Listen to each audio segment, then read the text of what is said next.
Side project today. Remember in the last episode I had this? It's a little bit plain just to have it sitting here. I can't get any cinematic shots of it. So, before I go too far down the rabbit hole of making a whole bunch of different things, I want to make a turntable for this. Now, I did have a look on Amazon. The prices are not fun. Sure, there's cheap ones, but if you're going for ones that can do heavier loads, you're looking at least $100 to $200, and there's no in between. There's either really lightweight things like watches, and then it just goes all the way up to people weight. I looked on YouTube and I saw somebody using the electric motor that they bought that's meant for a microwave and adapted it, and I just realized, why don't I just go to a marketplace and get a really cheap one?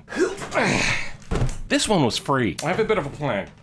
I have to be careful of the capacitor. Yes, the capacitor is dangerous. So I'm going to disassemble it in my shed. I don't have a camera set up down there. And then I'm going to cut the bottom out, and I'm going to just use the dish with maybe some like rubber stuff glued to it.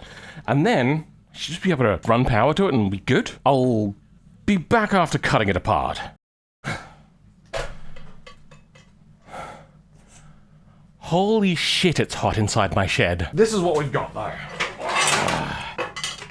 This is basically what we wanted, and with this, we have a base plate that has some nice rubberized feet on them, and a mounting mechanism for this, and a nice flat track for this to rotate on. Now, one thing I didn't account for is the piddly little wires. I would have assumed, if this was to be 240 volts, that you'd probably want a thicker wire. This is a very thin wire, so I feel that it gets stepped down at some point. 220 to 240 volts, 50 to 60 hertz, and 3.5 to 3 watts. Alright, I just did a whole bunch of Googling, and it actually seems that, yes, these do just plug straight into 240 volts. However, I don't like the idea of using these poxy little thin wires. Yeah.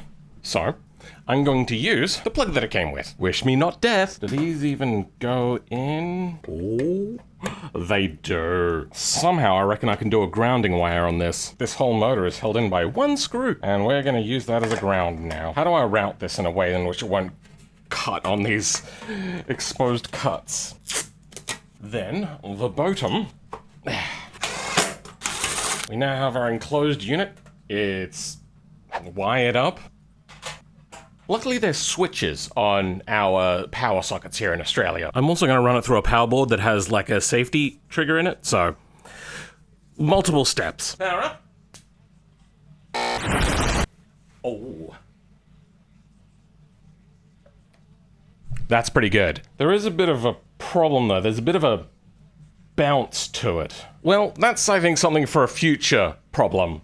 For now, this is very quiet. I can barely hear it. You probably hear the air conditioning more than you can hear this thing.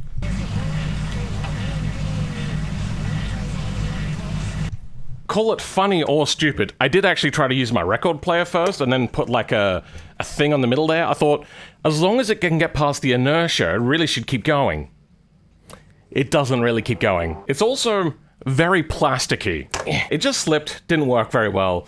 And then that's when I started looking up other things to do and found out that they were very expensive for ones that could hold the sort of weight that I wanted. And then that's when it led me to see the video where somebody had done, you know, kind of this. So, this is probably a very short video.